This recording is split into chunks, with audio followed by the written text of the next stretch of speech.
창세기 43장 16절부터 34절까지입니다. 오늘 말씀의 제목은 즐거움이 두려움으로입니다.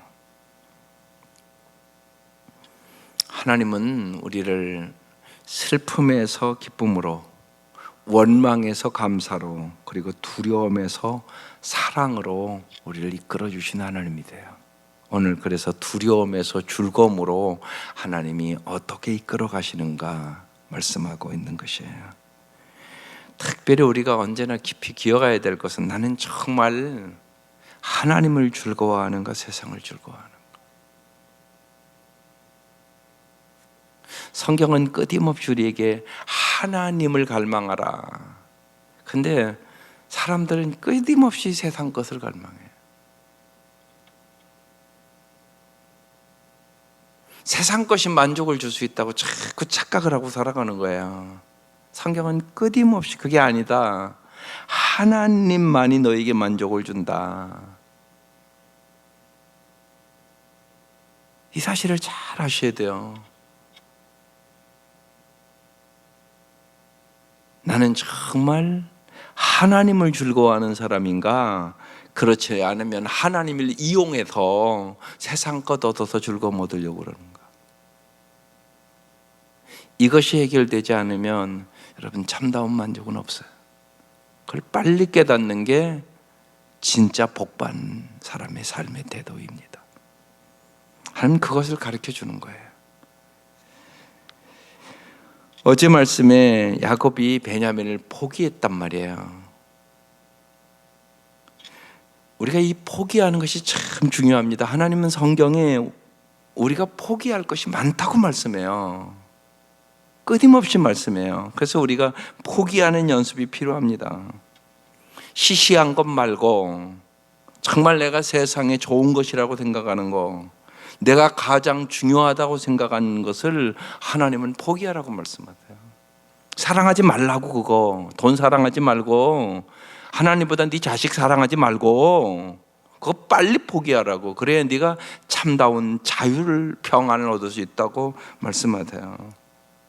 포기할 줄 알아야 하나님 앞에 맡길 수 있어요.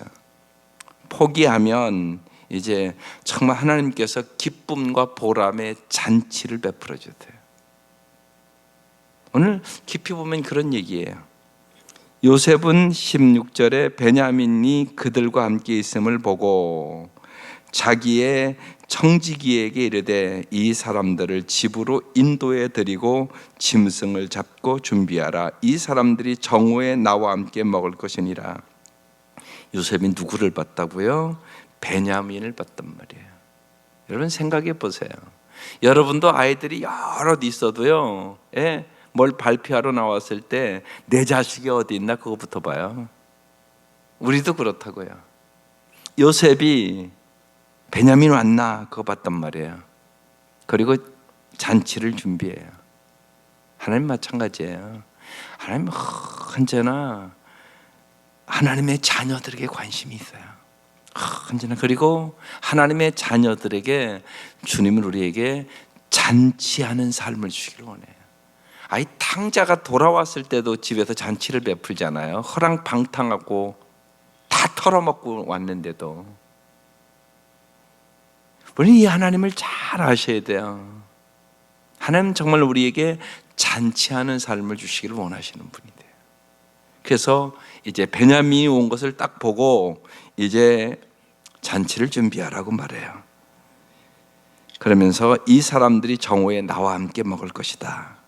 청지기가 요셉의 명대로 하여 그 사람들을 요셉의 집으로 인도하니 18절에 그 사람들이 요셉을 인도함에 두려워하여. 여러분 지금 요셉의 태도와 오늘 말씀 그 형제들의 태도를 잘 볼 필요가 있어요. 우리가 성경을 볼 때마다 여러 등장인물이 나와요. 그 사람들을 우리가 잘 보면서 그 모습이 내 모습이 아닌가를 잘 봐야 돼요. 그 형제들이 지금 요셉은 너무나 기뻐서 잔치의 집으로 인도하는데 이 형제들은 어떻게 했다고요? 두려워했다고 그랬어요. 왜 두려워했을까요? 이들이 이렇게 말합니다. 전번에 우리 자루에 들어있던 돈의 일로 우리가 끌려드는도다. 이는 우리를 억류하고 달려들어 우리를 잡아 노예로 삼고 우리의 나귀를 빼앗으려 함이로다. 언제나 여러분 우리가 죄를 딱 짓잖아요. 그러면 우리에게 오는 것이 두려움과 불안이 와요. 그리고 죄를 지은 사람은 언제나 모든 것들을 어떻게 생각하냐? 부정적으로 생각해요. 그래서 행복할 수 없는 거예요. 이들이 지금 일어나지도 않을 일을 지금 자기들이 생각하잖아요. 돈을 일로 우리가 끌려온 거다. 이제 우리를 억류하고 노예로 삼고 우리의 나귀를 빼앗으려고 하는구나. 그래서 언제나 우리가 생각을 지켜야 되는 이유가 거기에 있어요. 남이 불행을 주는 거 아니에요. 내가 불행을 선택하는 거예요. 언제나 근데 뭐부터? 생각부터. 긍정적으로 생각할 수도 있는데 꼭 부정적으로 생각해요. 죄를 지은 사람은요. 어김이 없어요. 그래서 우리가 죄 사함 받는 게 그렇게 중요한 일이고요. 예수를 알아야만, 죄를 안 짓는 사람이 어디 있어요? 다 죄 짓죠. 그런데 죄책감에서 해방될 수 있어요. 그러니까 예수 안에서만 참된 자유가 있어요. 사람은 날마다 죄를 짓거든요. 그 죄에서 오직 자유케 되는 비결, 그것이 언제나 예수님과 함께 살아가는 거예요. 이들이 죄책감 때문에 지금 생각이 다 이렇게 지금 부정적인 생각으로 돌아가고 있는 모습을 볼 수가 있어요. 그래서 언제나 우리가 저 사람이 왜 저렇게 부정적인 생각이 많은가? 그러면 저 사람이 과거에 어떤 상처가 많지 않은가? 그리고 그 사람의 과거의 죄를 회개할 수 있는 길로 인도해야 돼요. 그래야 자유함을 얻을 수 있습니다. 이들이 이제 요셉의 집 청지기에 가까이 나아가 그 집 안에서 그에게 말합니다. 20절에 내 주여, 우리가 전번에 내려와 양식을 사가지고 여관에 이르러 자루를 풀어보니까 각 사람의 돈 전액 그대로 자루 아귀에 있기로 우리가 이렇게 도로 가져왔다고, 양식 쌀 돈은 따로 가져왔다고. 그러니까 23절에 잘 보십시오. 그 청지기가 기가 막힌 말을 합니다. 너희는 안심하라, 두려워하지 마라. 너희 하나님, 너희 아버지의 하나님이 재물을 너희 자리에 너희에게 주신 것이니라. 너희 돈은 내가 이미 받았느니라 하고 시므온을 그들에게로 이끌어냈다. 기가 막힌 얘기. 너희 하나님, 너희 아버지 하나님이 재물을 너희 자리에 두어줬다. 이렇게 해석을 하잖아요. 여러분, 하나님을 잘 안다는 게 이렇게 중요한 일입니다. 하나님을 잘 알면 우리의 인생의 해석이 달라지는 거예요. 하나님을 아는 만큼 그래서 내가 행복합니다. 하나님을 50% 아는 사람이 있고 80% 아는 사람이 있고 90% 아는 사람이 있고, 하나님 아는 것이 교회 다니는 다 다릅니다. 그래서 우리가 특별히 하나님을 경험하는 삶 공부하는 겁니다. 엄청나게 중요합니다. 그게 정말 하나님을 알고자 하는 갈망을 꼭 가지세요. 그게 최고 중요한 일입니다. 인생에 정말 생명을 걸고 성경을 읽으라고. 여러분, 생명을 걸고 성경 읽습니까? 아니라고요. 시간 남을 읽고 시간 없으면 안 읽고. 하나님을 알고자 하는 갈망이 그렇게 미지근하다고요. 그러니까 하나님 모르죠. 돈을 벌고자 하는 갈망만도 못하다고요. 돈 벌기 위해서 여러분 얼마나 힘씁니까? 하나님을 알고자 하는 갈망이 그만큼 되십니까? 그러니까 1년에 성경 한 번도 못 읽는 성도들이 부지기수인 거예요. 그러니까 하나님 모르는 거죠. 제가 수요일 날도 얘기했지만 제임스 패커는 매일 아침에 일어나자마자, 그리고 잠들기 전에, 그리고 그 사이에 시간마다 6가지를 스스로에게 언제나 물어봐야 한다고 그랬어요. 첫째, 나는 하나님의 자녀다. 둘째, 하나님은 나의 아버지다. 오늘 여기 본문의 말씀도 너희 아버지 하나님이 이렇게 써 있잖아요. 이방의 애굽의 청지기예요. 근데 이렇게 얘기하잖아요. 지금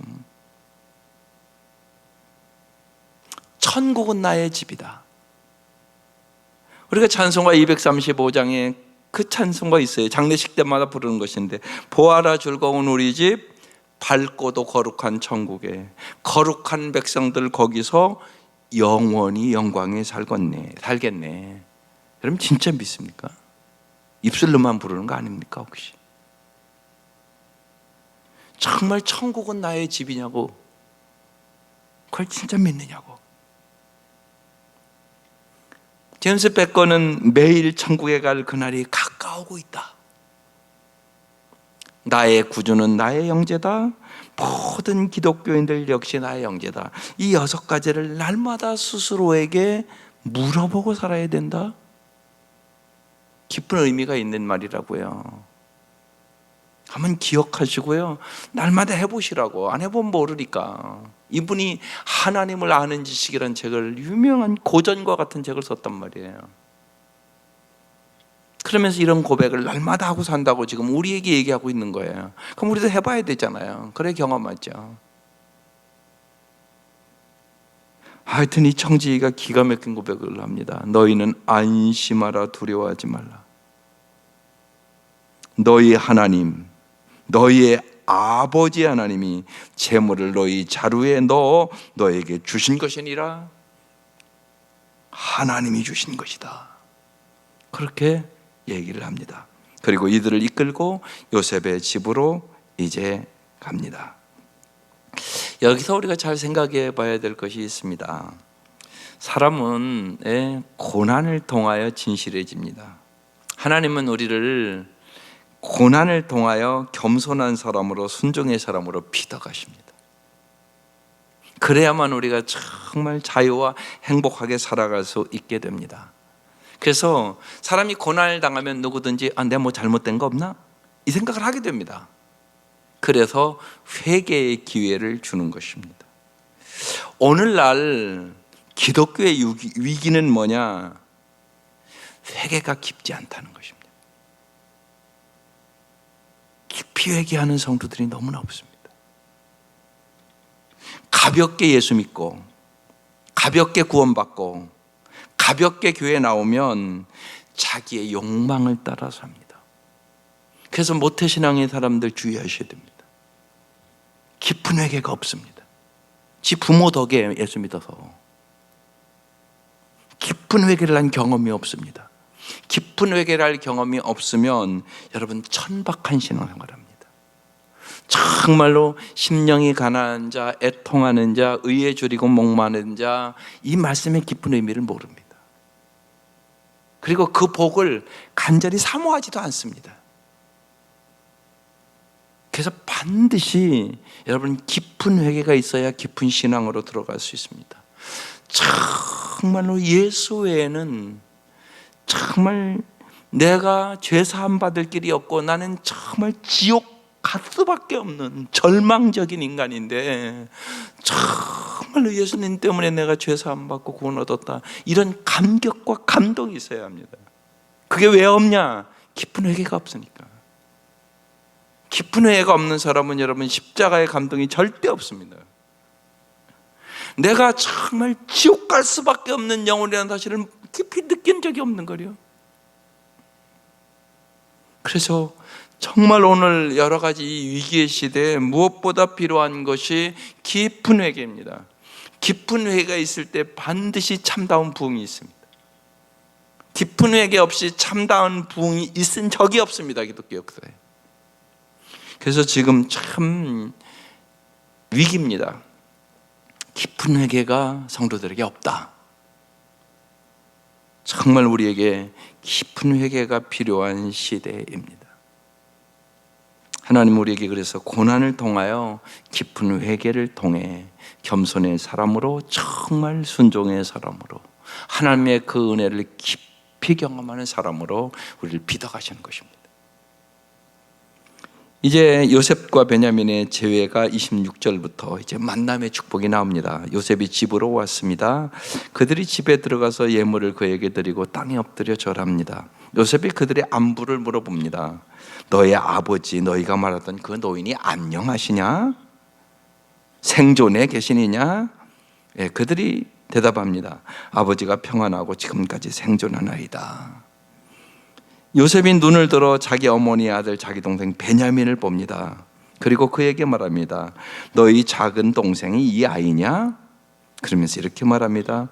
하나님이 내게 은혜 베푸시기를 원하노라. 여러분 보십시오. 요셉이 얼마나 하나님 중심의 사람인가. 자기가 은혜를 베푸는 게 아니란 말이에요. 이 순간을 여러분 생각해 보십시오. 우리가 이렇게 얘기할 수 있겠습니까? 그런데 이 순간에도 하나님이 베냐민에게 은혜 베푸시기를 원하노라 이러잖아요. 이게 참 중요합니다, 여러분.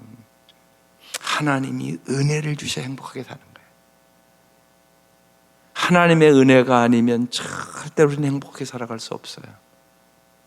은혜라는 것은 여러분 우리가 잘 아는 대로 받을 자격이 없는 사람에게 준 하나님의 사랑이잖아요. 우리는 하나님의 사랑 안에서만 진짜 행복할 수 있는 거예요. 이걸 모르는 사람은 언제나 사람의 사랑에 갈증을 느껴요. 내 남편이 나를 좀 왜 안 사랑하냐? 내가 저 자식들에게 어떻게 했는데 저것들은 저러냐? 이러면서 언제나 원망의 삶을 산단 말이에요. 그게 아니라고요. 하나님은 우리를 정말 원망에서 감사의 사람으로, 하나님 슬픔에서 정말 기쁨으로, 두려움에서 사랑의 삶으로 우리를 바꿔주시는 분이 하나님이라고요. 그게 남편도 아니고 아내도 아니고 자식도 아니고 돈도 아니고 명예도 아니고 권력도 아니라고요.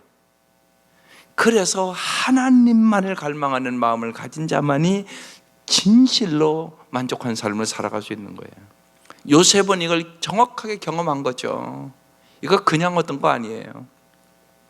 기가 막힌 꼴을 당하잖아요. 형제들에게 버림받아 애굽의 노예를 당하지. 거기다가 정말로 누명을 쓰고 감옥에 가서 3년 동안 거하지. 이런 여러 가지 이 고난과 역경을 통하여 요셉은 하나님의 은혜의 사람으로 변한 거예요. 그래서 정말 그렇게 보고 싶었던 지금 베냐민이 왔잖아요. 그런데 베냐민에게 한 첫 말씀이에요, 이게요. 하나님이 내게 은혜 베푸시기를 원하노라. 언제나 여러분 하나님의 은혜가 여러분과 여러분의 사랑하는 사람들과 여러분의 자녀들에게 언제나 베풀어 주기를 주의 이름으로 축원합니다. 요셉이 아우를 사랑하는 마음이 복받쳐 급히 울 곳을 찾아 어떻게 절제할 수가 없는 상황이 된 거예요. 그래서 급히 울 곳을 찾아 들어가서 울고, 안방으로 들어가서 울고, 얼굴을 씻고 나와서 그 정을 억제하고 음식을 차리라 하며 그랬어요. 여러분 잘 보세요. 여러 형제가 있는데 지금 요셉이 누구를 가장 사랑합니까? 베냐민을 가장 사랑하잖아요. 똑같이 사랑하는 거 아니에요.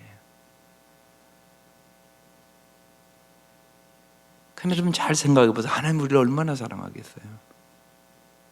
세상 사람들과 똑같이 우리를 사랑하는 거 아니라고요. 여러분 하나님은 하나님의 자녀들을 특별히 사랑한다고요. 지금 이 요셉이 모든 형제들 똑같이 사랑하는 거 아니에요. 그죠? 오늘 말씀에 베냐민을 특별히 사랑했다고 나오는 거잖아요. 하나님이 특별히 사랑하신다고요. 믿으세요? 이게 중요하다고요. 하나님은 나를 특별히 사랑하셔요. 그러니까 아까 제임스 베커의 고백이 그래서 중요한 거라고요. 날마다 나는 하나님의 자녀다. 하나님은 나의 아버지다. 정말 천국은 나의 집이다. 너무 중요한단 말이에요. 이게 진짜 내가 마음 깊숙이 믿으면 하나님의 사랑을 느낄 수 있는 묵상이라고요. 진짜 믿어보시라고. 오늘 말씀에는 써 있는 거예요. 사랑하는 마음이 복받쳐서 안방에 들어가서 울고 나왔다. 그래서 정을 억제하고 음식을 차리라 하며 그랬어요. 여러분, 하나님의 뜻을 잘 이루려면 자기의 감정 절제를 잘 하셔야 돼요. 그게 참 중요합니다. 감정 절제를 할 줄 모르면 우리는 하나님의 뜻을 이루지 못해요. 그래서 언제나 듣기는 속히 하고 말하기는 더디하고 화내기도 더디하라고 말씀하는 거예요. 그들이 요셉에게 따로 차리고 형제들 따로 차리고 그와 함께 애굽 사람들 따로 차리고, 그 이유는 애굽 사람은 히브리 사람과 같이 먹으면 부정을 입음이었더라. 보세요. 지금 이 요셉이 감정을 잘 절제하니까 이런 것도 다 질서 있게 되는 거예요. 사랑이 감정을 결제하지 못하면 질서를 잊어버리게 돼요. 우리가 북한 사람들과 상봉하는 거 보면 막 감정을 어떻게 할 줄을 모르잖아요. 그런 장면이에요 지금. 이상가족 상봉하는 장면이라고요 지금. 이 장면이 기가 막힌 장면이에요. 근데 요셉이 잘 정을 억제하고 아주 질서 있게 쫙 모든 것을 합니다. 34절에 요셉이 자기 음식을 그들에게 주되 베냐민에게는 다른 사람보다 5배나 주매. 몇 배 주셨다고요? 5배. 그럼 잘 생각해 보세요. 여러분이 하나님의 자녀인데 우리에게도 5배 주지 않겠어요? 그들이 마시며 요셉과 함께 즐거워하더라.